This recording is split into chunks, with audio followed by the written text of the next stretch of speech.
We are back. Welcome to the 2023 edition of the Road to 272 Bets here on the Bacon Bets podcast. If you aren't familiar, there are 272 NFL regular season games. I will be betting on all 272 games starting this week, week 1. It's been a long summer. It's been a long offseason. Football's back. Now, I do have some things I got to go over before I get into my picks for this week, but my picks are officially locked in. 16 games, 16 bets. This is the fourth time that I'm doing the Road to 272 Bets. Previously, it used to be the Road to 256 before the NFL decided to add an extra week of the regular season to make my job even more difficult. And if you're wondering how I've done up to this point, heading into year 4 of the Road to 272 Bets, I am profitable. First 2 years. Profitable. Last year was a losing year. We got to get back on track. So just for transparency purposes, I will go through my records here in 2020. I went 130, 119, and 7. 2021, I went 151, 120, and 1 for plus 25.47 units, or 2020 was plus 5.79 units. Last year went 128, 135, and 9 for losing minus 12.32 units. So my total heading into year 4 of the Road to 272 Bets is 409 wins, 374 losses, and 17 pushes for plus 18.94 units. And I have laid down some ground rules for this year's edition of the Road to 272 Bets, in which, by the way, I will mention, if you're looking at me right now, you are watching this on YouTube, so go ahead and subscribe to the channel, like the video for the first time ever. I'm bringing you video editions, video episodes, and actually written versions of this podcast. So I do get some people who reach out to me on a weekly basis every year that I do this. They say, I'm too busy, I can't listen to the whole podcast, but I want to know your picks. Well, if you want to be lazy, then you can go over to fansided.com/betsided, and I will have the written version of this podcast. It won't be as in-depth, but you will get all 16 of my picks in that article. And what you won't get is my Survivor Pick of the Week and Teaser Bet of the Week, both which will be podcast exclusive. If you listened last year, you know that I went a little bit deep in the Survivor Pool. To be fair, it was my girlfriend's entry, but we went deep in the Survivor Pool, tasted the grand prize of, I think it was $25,000. It is Joe Ostrowski's Survivor Pool. I've had some people asking about what Survivor Pool I was in last year. They want to join because it is open to the public. You can follow him at Joe Ostrowski. You should be following him anyways. I think you just send him a DM, and I think he can email you the invite to join into this Survivor Pool. I think it's $50 buy-in. And obviously, if you don't know Survivor, you pick a team every week to win. If they win, you advance to the next week. But every time you pick a team, you can't use that team again. I think the grand prize last year was $25,000. I think we made it to the final 7 or 8. Won a couple $100, but tasted the grand prize. Didn't quite get it. So this year, the goal is to actually win. So I got Survivor Pick of the Week. I got Teaser Bet of the Week. And then my best bet for all 16 games, and I will also be giving you at the very end of the podcast, I'll just let you know which one are my 5 favorite ones out of these 16 plays. So let's go over some ground rules, and then we're going to jump right into my best bets for week 1. I am ecstatic. I'm so excited to be back. Football season is the best. Fall is the best. I can't wait. This is V2 of the Bacon costume. If you're watching this on YouTube, the original one, which is I wore my cover art. I lost it in one of my moves in New York, so I had to order a new one. This is now the second edition Bacon costume.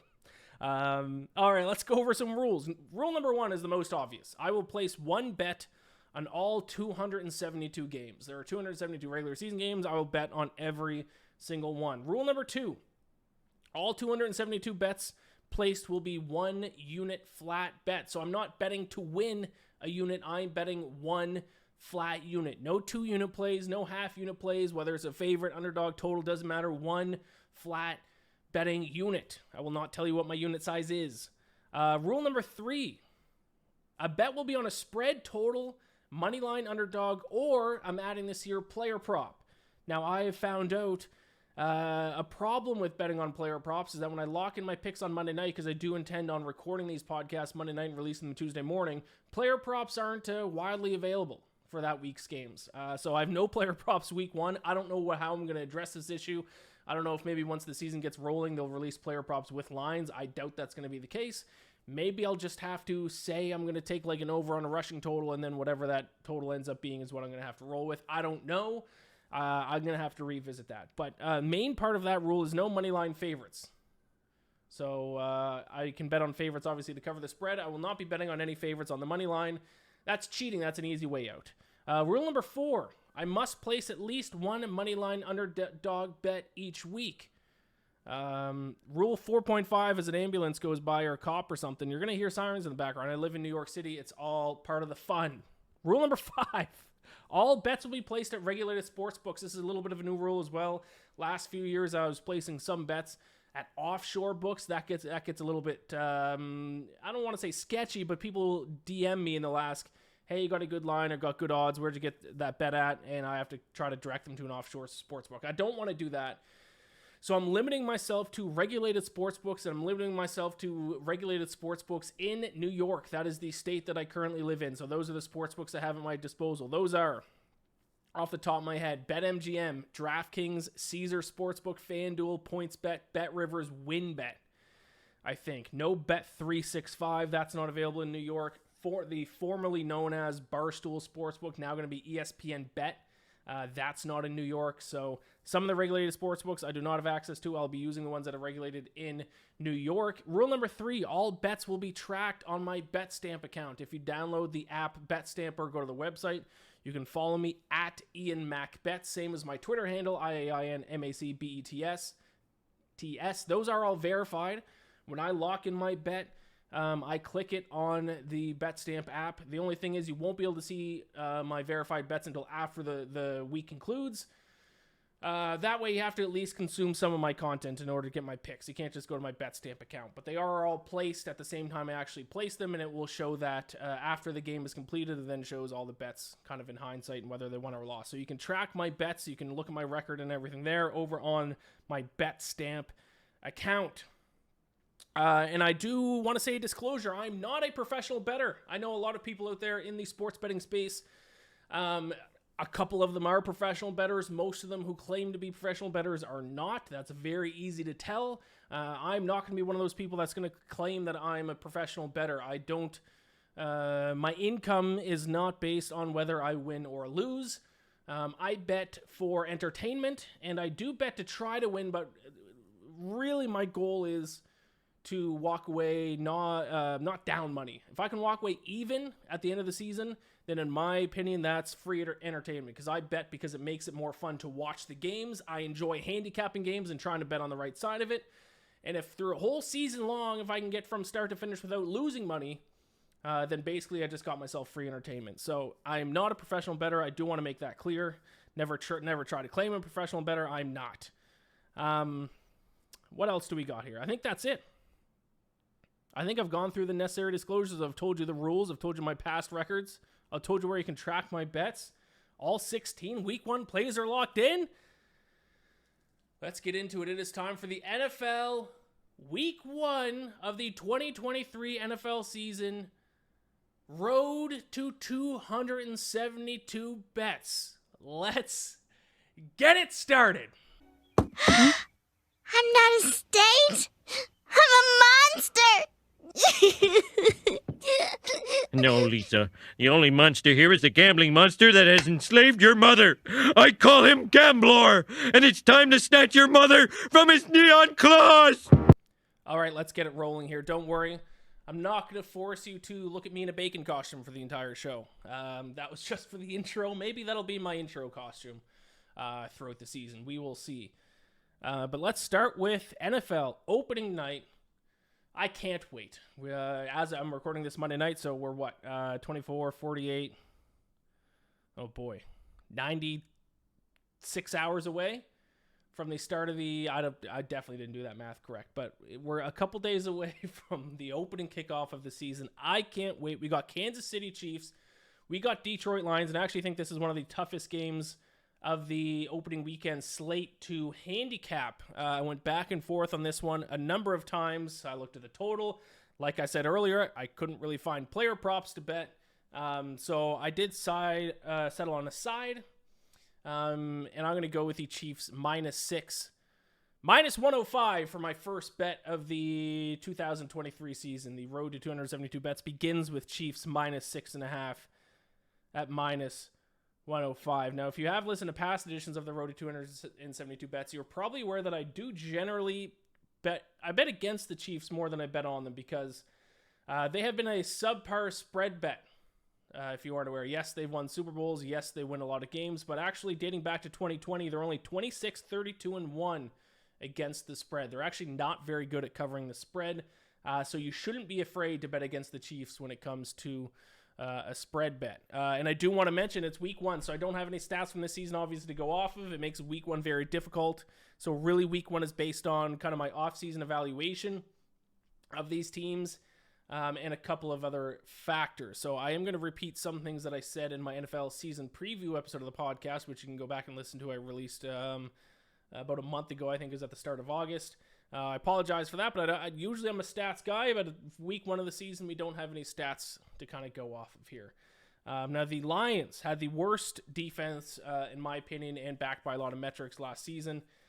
I know they did add some pieces. They added Cameron Sutton. They added C.J. Gardner-Johnson. I don't know if that's enough to make up the ground that they would need to make up to face Patrick Mahomes, kind of keep him in check. So Patrick Mahomes in this Chiefs offense, unless the Lions defense is significantly improved from last year, they should have an absolute field day. So then the question actually comes down to, is the Lions offense going to be good enough to keep pace with the Chiefs offense? They arguably were probably good enough last year. Probably not even arguably. I mean, by a lot of metrics, they were top 5 offense last year. And I think I said this in the season preview episode of the podcast. I have more faith in the Lions offense taking a step backward than I do the Lions defense taking a significant step forward. So I don't think the Lions offense is going to be able to keep Mahomes and company in check here. Dead last in opponent yards per play last season, gave up 6.2 yards per play. 30th in opponent points per play at 0.397. Like I said, they have improved. I'll give them that. I don't think they've improved enough, though.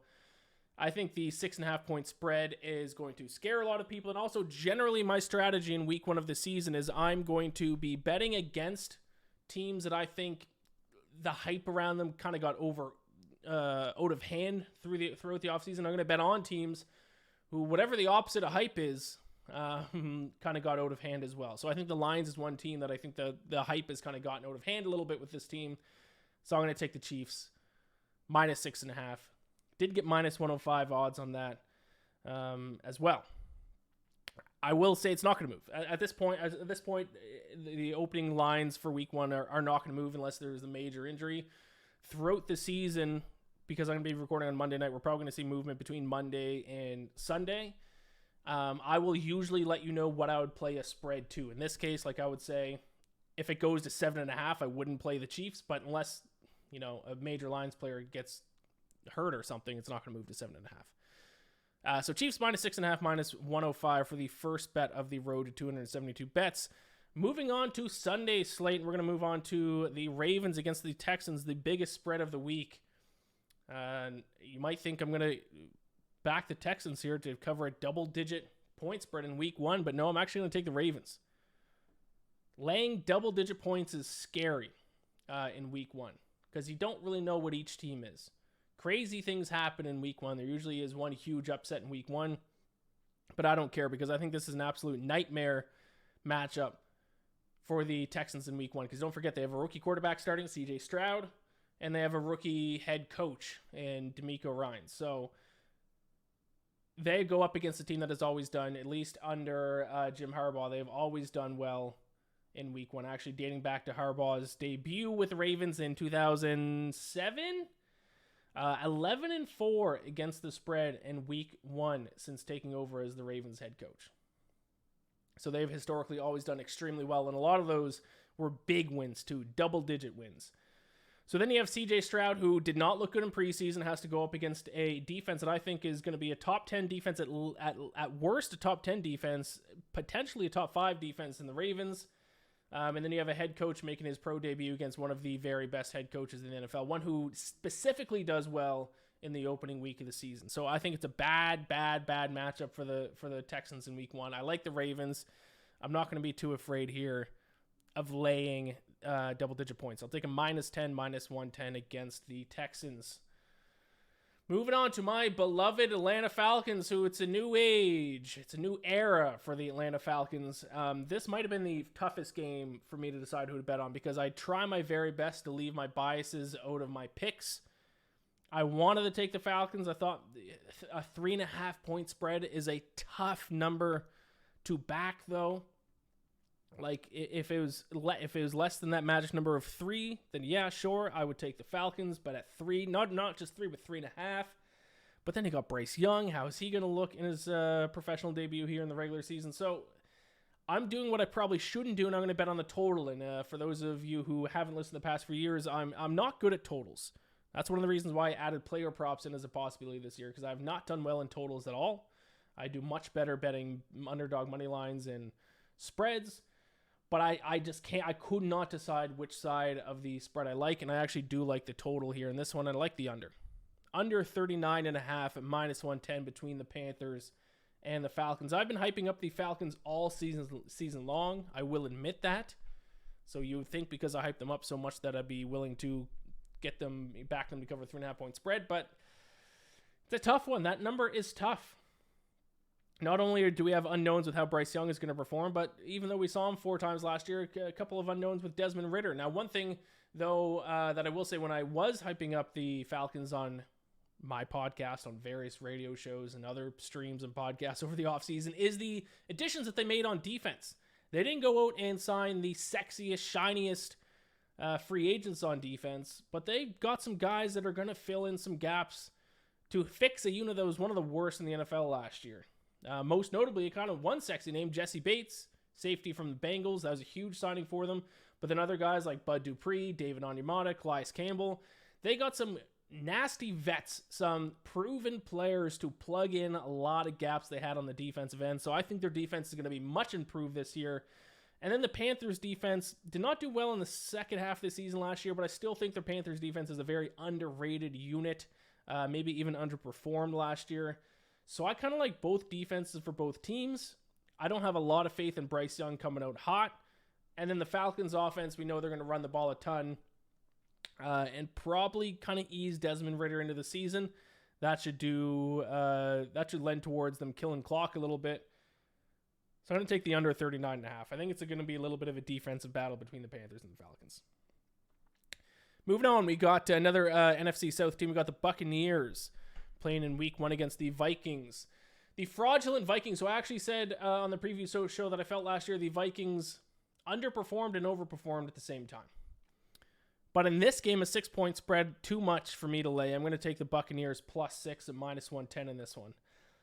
Another situation where a lot of people are low on the Buccaneers. They're selling their stock on the Buccaneers. And yes, I'm not going to sit here and say that the Buccaneers are going to be a playoff team, but I think they're going to be better than people think. I think they're going to be like late in the season still, I mean, maybe even be in the mix for the NFC South if that division is going to be as bad as a lot of people think.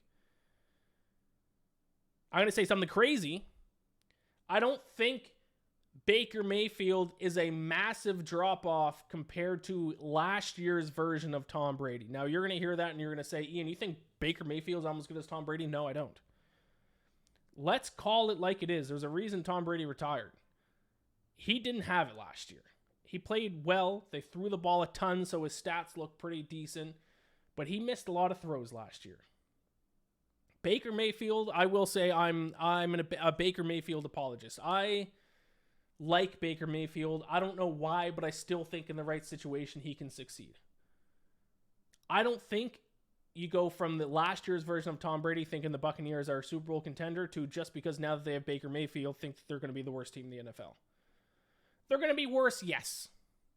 But not a massive drop-off. Not a big enough drop-off to be 6 point underdogs to the Vikings in week 1. They still have Mike Evans. They still have Chris Godwin. Their defense is a solid unit.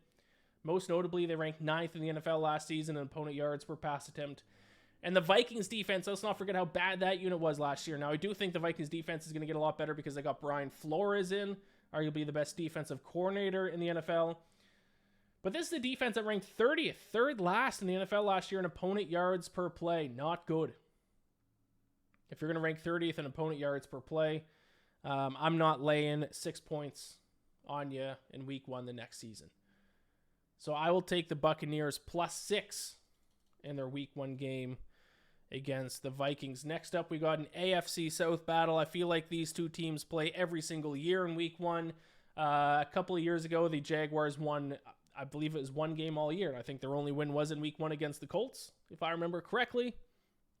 But this year, it's a very different Jaguars team and a very different Colts team. I'll take the Jaguars -4.5 at -110 against the Indianapolis Colts. Very high on the Jaguars this year, very low on the Colts. I believe the Colts were the team that I bet on. I believe my bet for them in my season preview episode was for them to finish with the worst record in the NFL. So that just goes to show how low I am on this Colts team. I don't think Anthony Richardson is good. There's turmoil between the ownership and the players. Jonathan Taylor is going to be out at least 4 weeks. I would have liked them to start Gardner Minshew to start the season over Anthony Richardson. I think Anthony Richardson is a very raw player. I think he needs time to develop. I don't expect him to do well at the start of the season. And then you have the Jaguars team, who were one of the better teams in the second half of the season last year. Trevor Lawrence was one of the best quarterbacks in the second half of the season last year. Went on to win a playoff game. They're a young team. Generally, young teams improve on a year-to-year basis. Doug Peterson has proven to be the coach that the Jaguars were hoping they were getting when they signed him. They got Calvin Ridley to add into the mix now offensively. So a lot of things to like about this Jaguars team and a lot of things to not like about this Colts team. So I'm going to go ahead and fade the Colts in week 1. I'll take the Jaguars -4.5. Next up, we got 2 of my 3 least favorite teams in the entire NFL playing in week 1. What a treat. What a joy. I'll be locked into this game. The New Orleans Saints against the Tennessee Titans. I will take the Saints. I hate betting on the Saints. I have to do it, though. -3, -115. Last year, and I think I said this throughout the season last year, I actually thought the Saints were a lot better than the record was. They had turnover issues. They were one of the worst teams in turning the ball over, and they were one of the worst teams in forcing turnovers. Generally, that's not usually something that carries over year to year. Now, they went out and got Derek Carr to be the quarterback, who had one of the, I think he was tied for the NFL lead with interceptions last year, or if not tied for the lead, he was second in the NFL interceptions last year. So I don't know if the correct answer to fixing a turnover issue was to sign Derek Carr to be your quarterback, but that's what happened anyways. But with that being said, if they can generate, if they can play as well as they did last year, but just not turn the ball over or get some turnovers of their own, get some takeaways of their own, then I think the Saints are going to be a half-decent team. The Titans, they're done. Derrick Henry's finished.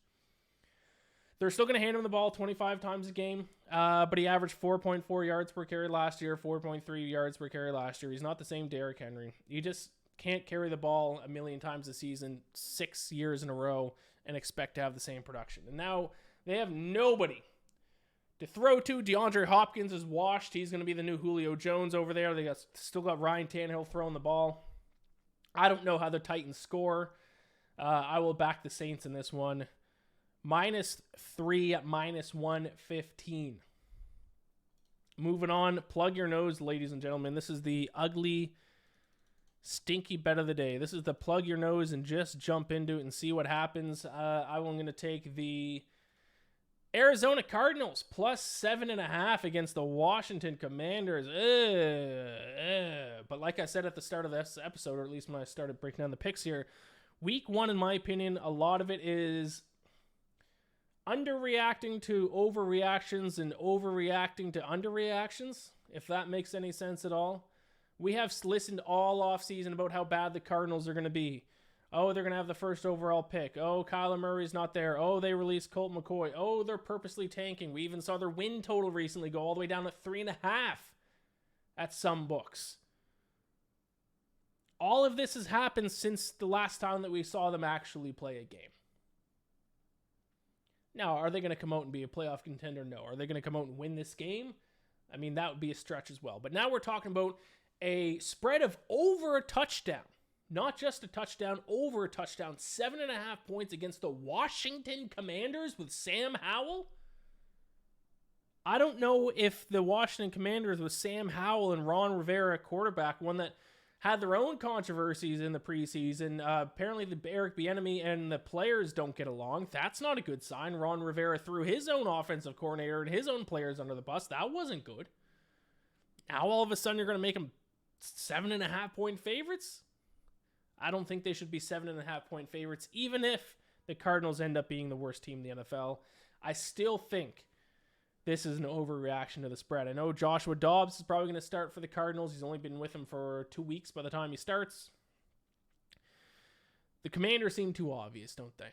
I was tempted. I'll be honest. I was tempted to take the Cardinals money line. Can't do it, though. 7.5. I like that bet. I hate it, but for that reason, I love it. Cardinals plus 7.5 at minus 110 against the Commanders. Moving on, we got a tough one. It is the Steelers. It is the 49ers. The Steelers, it seems like on a yearly basis, I bet against them in week 1, and on a yearly basis, they come out and surprise a team. Didn't they cover against the Bills last year, the year before? Is that what happened? Not going to fall for that trick again. I'll take the Steelers plus 2.5. I feel like I've lost a decent amount of money betting against the Steelers the past couple of years. I got to give Mike Tomlin the credit that he deserves, and maybe I just need to evaluate them to be a better team than what I keep saying they're going to be. Also, don't forget with the 49ers, George Kittle now questionable. I don't think he's practiced Monday morning. Nick Bosa has still not signed his contract with the 49ers, so he hasn't shown up, so they might be down George Kittle, they might be down Nick Bosa. That's not good news for the 49ers. Brock Purdy, huge question mark around Brock Purdy. I mean, is he going to show up and be as good as he was last year, or is he going to look like Mr. Irrelevant? Kenny Pickett, is he going to take a step forward this year? Is their offensive play calling going to be any better? I'll say one thing: if you haven't drafted if you haven't done your fantasy draft yet, I would draft Jaylen Warren. I traded away Najee Harris in my Dynasty League, picked up Jaylen Warren. I have no faith in Najee Harris. You can say what you want about him. Sure, he might be a workhorse back. He has been the past couple of years. He's at least going to get carries at the start of the year. But I think by the end of the year, I think this is Jaylen Warren's backfield. Najee Harris last season averaged 3.8 yards per carry. That ain't going to get it done in the NFL. 3.9 yards per carry his rookie season, 3.8 yards per carry last year. Not going to get it done. With all this being said, I'm still backing the Steelers. I just had a little tidbit there for Najee Harris. We'll see what Kenny Pickett does. We'll see what this receiving core does. We'll see what the defense does. I'm just going to take the home underdog here. I think these are both teams that, for me to get a good feel on both of them, I need to see them play a few games, even more so than other teams. I feel like I just don't fully know what either of these teams are going to be this year. So I'll take the home team getting points. Steelers plus 2.5. All right. The last early afternoon game, I believe it is an AFC North battle here. It is Bengals-Browns. I am placing 2 totals bets this season. One was on the Falcons and the Panthers. The other one is on this game. I'm going to take under 47.5 between the Bengals and the Browns. We saw how Joe Burrow, who looks like he's going to play as of Monday night, we saw how he did last year when he didn't play in preseason. He did not start off strong. He had a really bad start to the regular season. They picked things up as the season went along, but if he didn't play well last year, and if it was because of not participating in preseason, then I have no interest in backing him this year after not playing in the preseason. So I don't totally trust the Bengals offense just quite yet, and I don't totally trust the Browns offense yet because it's Deshaun Watson, and he completed 58.2% of passes last season in 6 starts, and he looked like trash. Now, you can say that because you could say that's because he wasn't with the team for the majority of the season, but you would have thought 6 games would have been enough to knock off the rust. Maybe he'll look better now, but I don't totally buy it. Relatively high total, by the way, as well. I would set this total at 46. I'm surprised it's all the way up at 47. So I will take the under 47.5 between the Bengals and the Browns. I got to see something from both offenses to convince me that they're both locked in for this season. Got to see Joe Burrow play well. Got to see Deshaun Watson play well. I would lean towards both of them having an average to sub-average game in week 1. So I'll take the under between the Bengals and the Browns. That's the conclusion of the early afternoon games on Sunday. We're going to take a quick break, and I'll be right back with my best bets for the rest of the games, as well as my teaser bet of the week and my survivor pick of the week. Be right back. All right, let's keep things rolling with the late afternoon slate on Sunday of Week 1. It is the Eagles against the Patriots, and I'm not going to hesitate to make this bet because one of the things I'm looking forward to the most this season is the complete and total implosion of the New England Patriots. I think they're going to have a terrible season. I think Bill Belichick is going to resign at the end of the year. There will be rumors whether he was forced out or whether he left by himself. But regardless, I think Bill Belichick is gone at the end of the season. I think they're going to have like a top 10, maybe top 5 pick in the NFL draft. The Mac Jones experiment will end. It's going to be a beautiful season for us Patriots haters. And it's going to start with a Week 1 game against the defending champs, and they're only 3.5-point underdogs, which I thought was shocking. Jalen Hurts is my best bet to win NFL MVP. The Eagles defense, once again, going to be one of the more dominant units in the NFL. I don't trust Mac Jones and the Patriots' complete lack of offensive weapons against this Eagles defense. He's going to be running for his life out there. I mean, maybe I'm missing something, and if I try to big brain this, I would bet the Patriots because I would say, it makes no sense. It's too good to be true, but sometimes the obvious bet is the right bet. I will take the Eagles minus 3.5. It is a gift from Gambler, the gambling god, that NFL Week 1 is here. So I will take the Eagles minus 3.5. AFC West battle, Raiders against the Broncos. Broncos are sitting at 3.5 to 4-point favorites, depending on what book you're looking at. Let me ask you this. If this was last year's edition of the Broncos, so exact same Broncos team as last year, which basically this year is, plus Nathaniel Hackett. So basically what it is, if Nathaniel Hackett was still the coach of the Broncos, would you lay 4 points on them against this version of the Raiders team? I don't think I would. I don't think you would. So Sean Payton being there instead of Nathaniel Hackett, does it make them that much better to make you want to rush to the sports book to bet on the Broncos as over 3-point favorites against the Raiders? Not me. Raiders might not be a great team this year. I don't think they're going to be that bad, though. I'll take Raiders plus 4. I am a Jimmy Garoppolo defender, though. I always have been.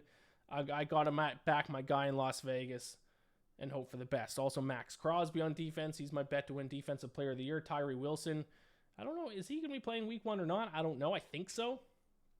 That's going to free him up a little bit.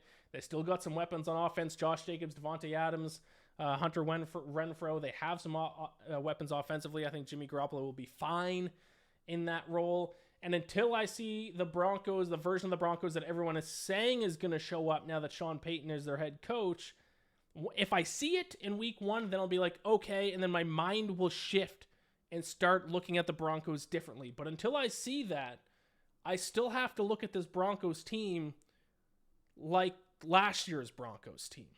I still have to get the images of their primetime game. Who was it against the Colts? One of the worst NFL games I've ever seen in my life.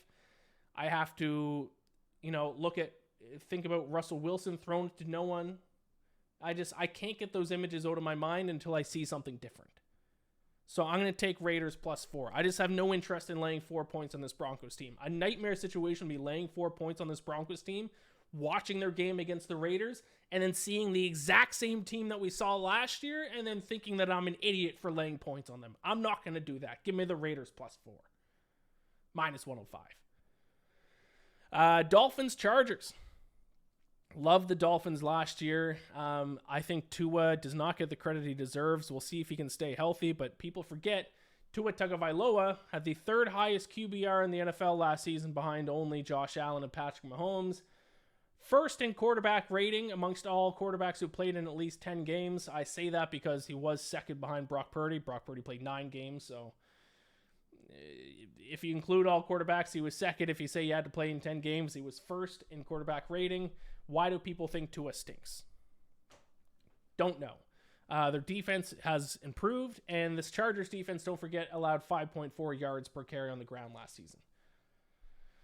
I think the Chargers are once again, as they have been, and it hurts me to say this because I do kind of like the Chargers because the Chargers are kind of the Falcons of the AFC, in my opinion. Their history of just blowing leads, weird things happening, yada, yada, yada. I have a soft spot for the Chargers, but I think they are once again slightly, not extremely, but slightly overhyped heading into the season. I think the Dolphins are a little bit underrated. So Dolphins plus 3, minus 110 against the Chargers, which brings me to my moneyline underdog alert, moneyline underdog alert, moneyline underdog alert.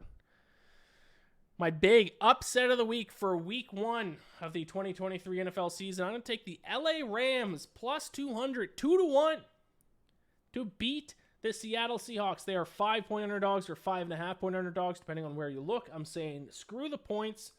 Give me the Rams 2-1 to beat the Seahawks in week 1. Seahawks, a little bit of a feel-good story last year. They made the playoffs after projected to be the worst team in the NFL. But I think they were kind of a product of a short NFL schedule. Now, I've talked about this in the past, and some people don't seem to disagree with me. I've brought this up when I've talked about, in previous years, when I've talked about teams that I think aren't clearly nearly as good as their record indicates, like the Titans were a couple years ago when I got into it with Titans fans all over the place. The NFL has now a 17-game schedule. Look at the MLB after 17 games. Look at the NHL after 17 games. Look at the NBA after 17 games. 17 games from a statistical standpoint is a very small sample size.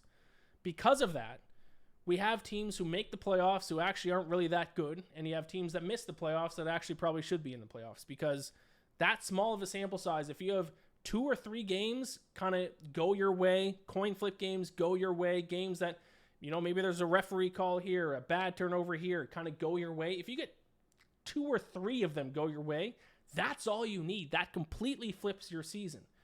On the other side of things, you get 2 or 3 kind of go against you. You have, bad luck this game, bad injury this other game, bad, call by the ref on a final play over in this game. All of a sudden, you lose 3 games, your season flips the other way. I think these 2 teams are a perfect example of that from last year. I think the Seahawks' record was a lot better than how actually good they were as a team. And I think that started the show. They almost ended up missing the playoffs. That was seeming like a lock like halfway through the season. And then they got blown out in the first round against the 49ers, I think. And the Rams had a lot of things go wrong early in the season, and then it snowballed into a disaster season. Now, are the Rams as good as they were when they won the Super Bowl 2 years ago? Absolutely not. Are they as bad as they were last year? Absolutely not. I think this year they are an average team, and I think the Seahawks are an average to below average team. I think these 2 teams are very, very comparable heading into the season. I think 5.5 point spread is ridiculous. I think that's an overreaction to both of their records last year. I think it's forgetting that Matthew Stafford was hurt last year. I think it's forgetting that Cooper Kupp was hurt last year. I think it's forgetting that they had a lot of injuries and they really largely threw in the towel halfway through the season. Pretty early in the season, they threw in the towel. I think the Rams take a step forward this year. I think the Seahawks take a step back. I see the Rams as a 2-1 underdog in a divisional rival game in week 1. I will take Los Angeles. I won't even hesitate. 2-1 Rams to beat the Seahawks. Then we got the Packers and the Bears. This is also an upset here, but it's not a big one. I'm going to take the Packers even money. It's a 1-point spread. Keep your point. I'll take the money line at even money. This is more than anything. This is not a bet on the Packers because it is literally a bet on the Packers, but I'm not betting on them because I like the Packers. I actually don't like either of these teams this year, but I think the hype behind the Bears has been ridiculous. I talked about this in the season preview episode, but a team who finished last in the NFL last year, quite literally dead last in the NFL last year, they made a big signing of DJ Moore in the offseason, and now their win total's at 7.5. People are betting on Justin Fields to win MVP. He's like the most bet-on player to win MVP. I did a fantasy draft a couple weeks ago. He was the 4th quarterback taken after Mahomes, Burrow, and Mahomes, Jalen Hurts, Josh Allen, and then the 4th quarterback taken was Justin Fields before Burrow, Lawrence, Justin Herbert, all those guys. Where does the hype come from? Justin Fields has not been good in his entire career. There's a couple flashy plays, but go look at his stats. He's like barely completing 60% of passes. He's throwing the ball all over the place for anyone who's actually watching the games. He doesn't make good decisions.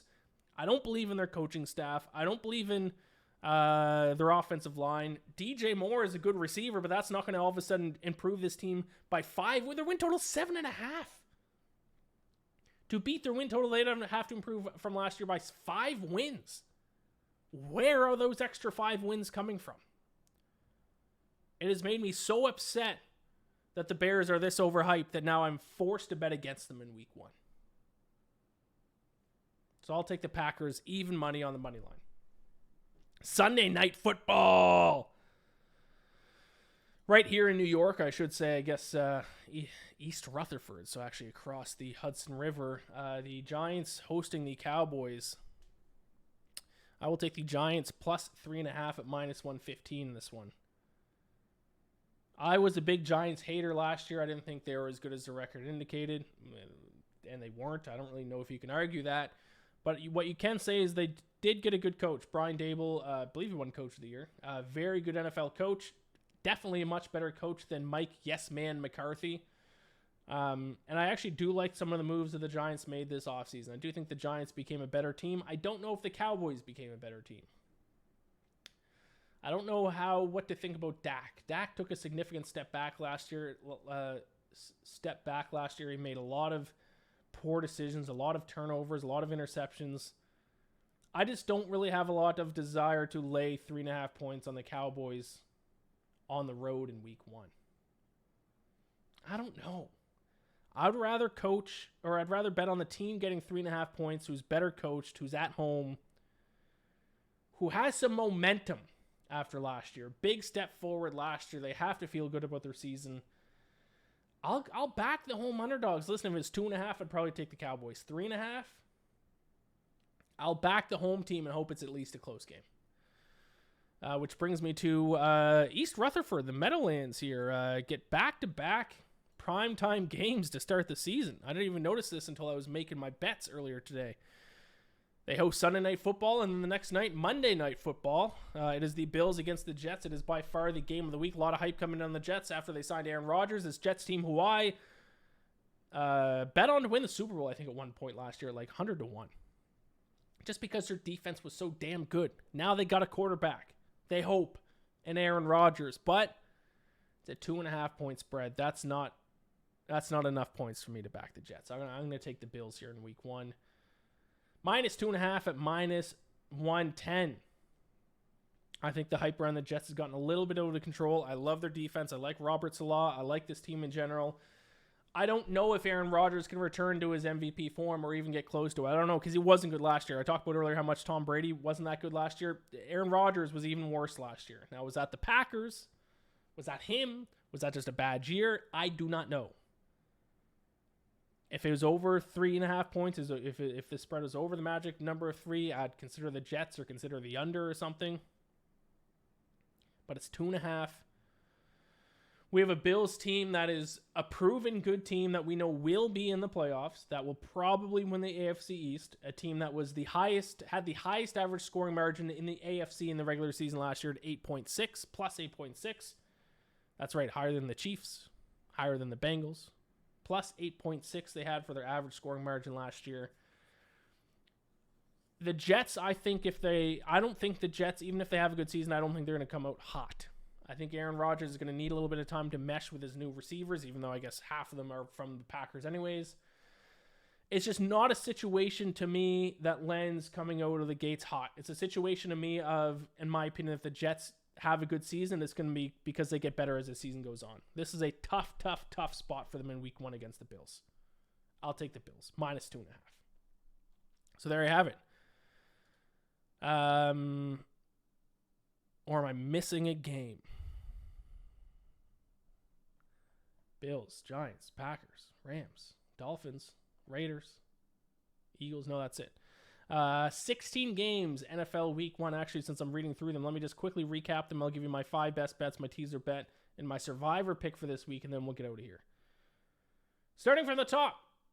Opening night, Chiefs minus 6.5, minus 105 against the Lions. Ravens minus 10, minus 110 against the Texans.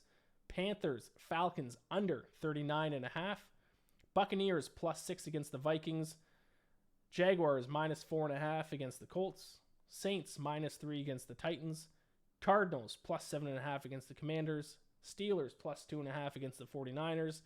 Bengals, Browns under 47.5. Eagles minus 3.5 against the Patriots. Raiders plus 4 against the Broncos.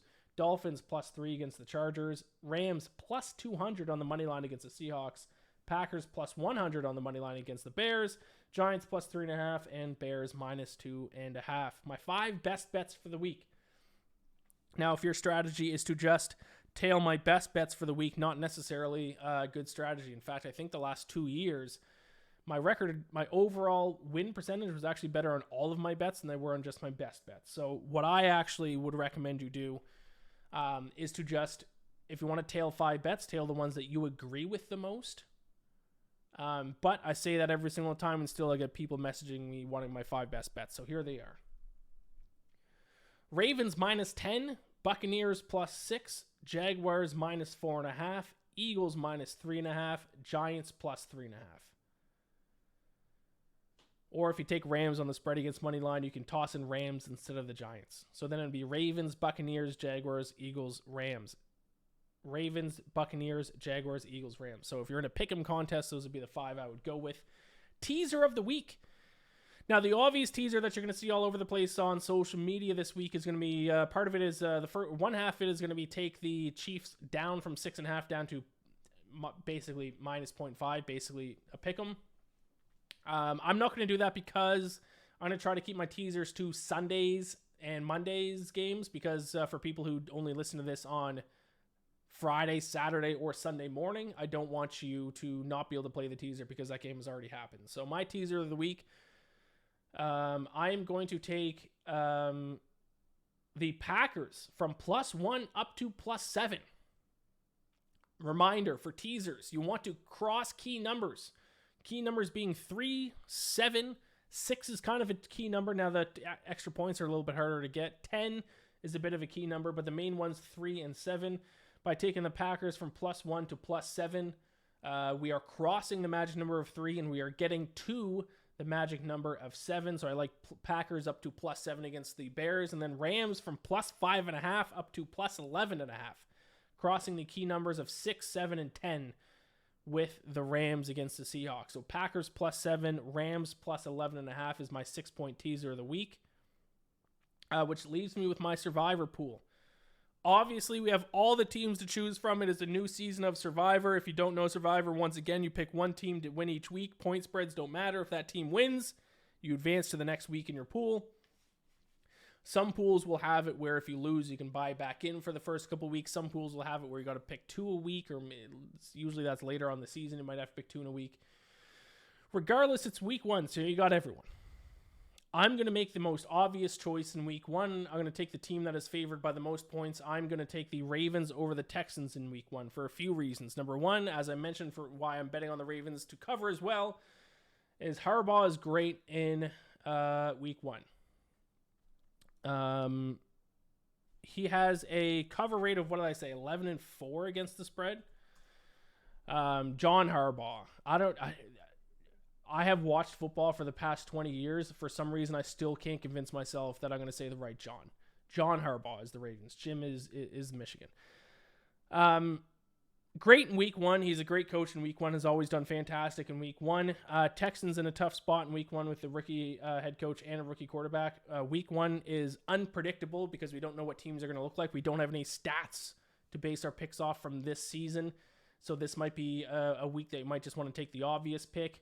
And I would generally rather use the Ravens early in the season as opposed to late in the season, because if history repeats itself as it has for the past 3 years, we don't know what Lamar Jackson is going to be like late in the year. We don't know if he's going to play late in the year. He might get hurt. He might get cranky. He might get diarrhea, and we might not see Lamar Jackson the last 5 weeks of the season. So if there's one really good team that I want to actually back early in the season, it's going to be the Ravens when they're healthy, when they're motivated, when Lamar Jackson is happy, when he's healthy. So I'll take the Ravens in week 1. The other one that is going to be a very popular one is going to be the Commanders against the Cardinals. I've told you already, that one screams potential upset to me all over the place because so many people are trashing on the Cardinals. It seems like the Cardinals then are going to come out and shock everyone. Obviously, the benefit of taking the Commanders is you're taking a not great team early, which is going to benefit you down the road. But I'm staying away. That screams upset to me.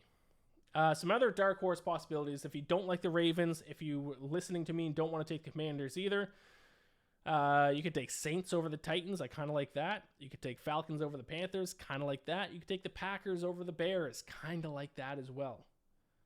The Falcons and Packers would be both divisional games, though, which can get always a little bit sketchy. I'm going to keep it simple in week 1 of Survivor. I'm going to take the Ravens. Call me a square. I know I'm wasting a good team early, but it's week 1. I'd rather just survive and advance right now and keep the cute plays until a little bit later in the season. So there you have it.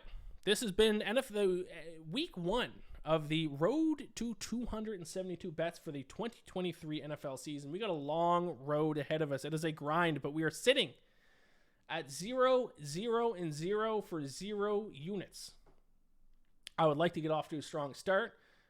Being up units heading into week 2 would be feel a lot better than being down units, but who knows? Who knows which way the cookie will crumble? All I can do is pray to Gambler, the gambling god, and hope for the best. Please subscribe to the YouTube channel, Bacon Bets Podcast on YouTube. Even if you're listening to the audio version of this, it would help me out if you went over and liked this video, give it a view, subscribe to the channel, leave a comment. If you are listening to the audio version, rate and review the podcast. That all helps us out. And that's it. We got a long road ahead of us, my friends. If you are also going to bet on all 272 games this season, keep me updated. Comment on the video on YouTube with how you do each week. Let me know your best bets. Let me know which ones you agree with, which ones you don't agree with. Leave a comment. It always helps. All that usual stuff that you hear from every person that's ever created the YouTube video. Thank you all so much for watching. I'm very excited. Week 1 is here. I can't wait. Only 3 more sleeps until we get to watch regular season NFL football, and then another couple more sleeps after that, and then we got red zone. Ooh. I got nothing left else to say. Long season ahead of us. Thank you all so much. Best of luck with all your bets this week. Gambler bless. I'll talk to you next week for week 2.